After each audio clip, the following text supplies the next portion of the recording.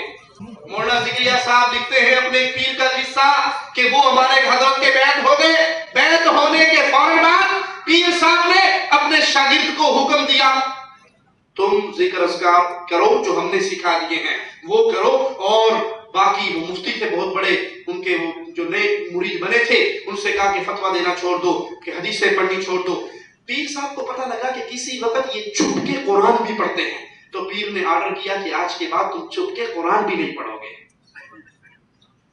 قرآن سے بھی دور کر دیا۔ یہ وہ مفتی ہیں، یہ وہ پیر ہیں، یہ وہ مولوی ہیں جن کے پیٹ کے دھندے کے درمیان قرآن ایک دیوار بن کے کھڑا ہو جاتا ہے۔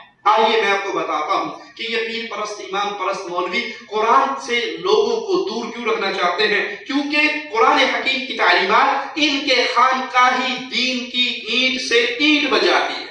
اہل شرک کا عقیدہ ہے بزرگ اپنی قبروں میں زندہ ہے، المحنت علی المفنت علماء دیوبند کی مشہور اتھینٹک بک ہے، اس کے اندر وہ لکھتے ہیں کہ رسول اللہ صلی اللہ علیہ وسلم اپنی قبر میں دنیا کی زندگی کے ساتھ زندہ ہیں۔ احمد رضا خان بریلوی ملفوظات احمد رضا میں لکھتے ہیں نعوذ باللہ ثم نعوذ باللہ، انبیاء اپنی قبروں میں زندہ ہیں، صرف زندہ ہی نہیں ان کی بیوییں پیش کی جاتی ہیں جن سے وہ شاباشی بھی کرتے ہیں۔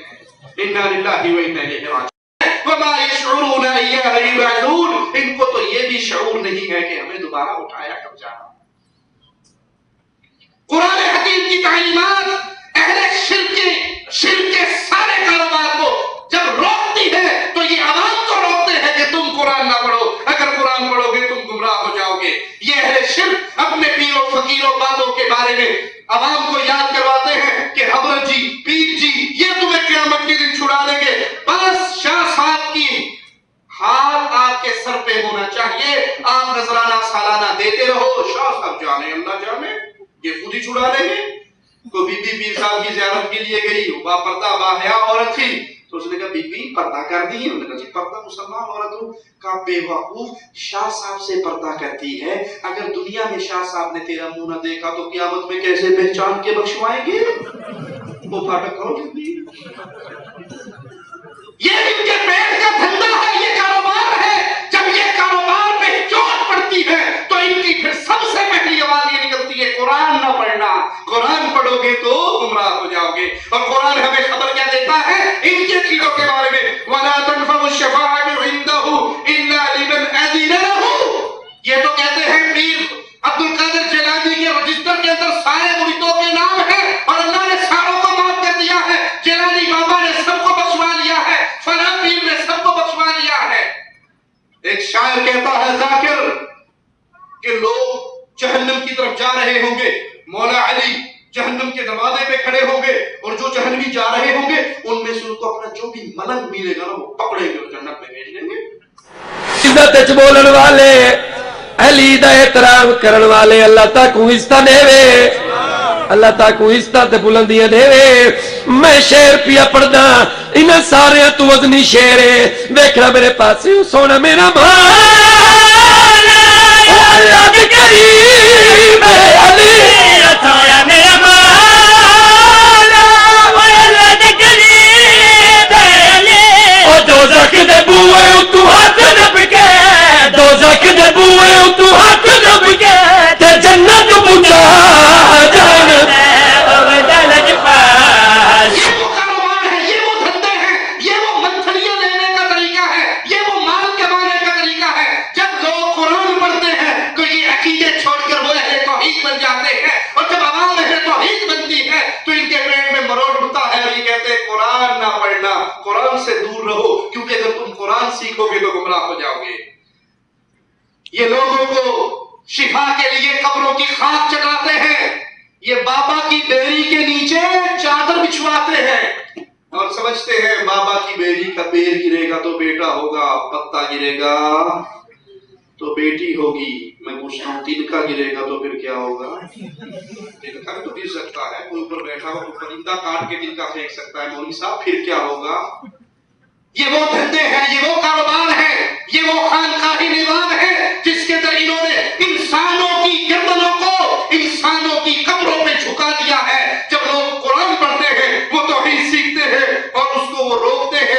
قرآن نہ پڑھو، فضائل اعمال پڑھو. اور اگر آپ فضائل اعمال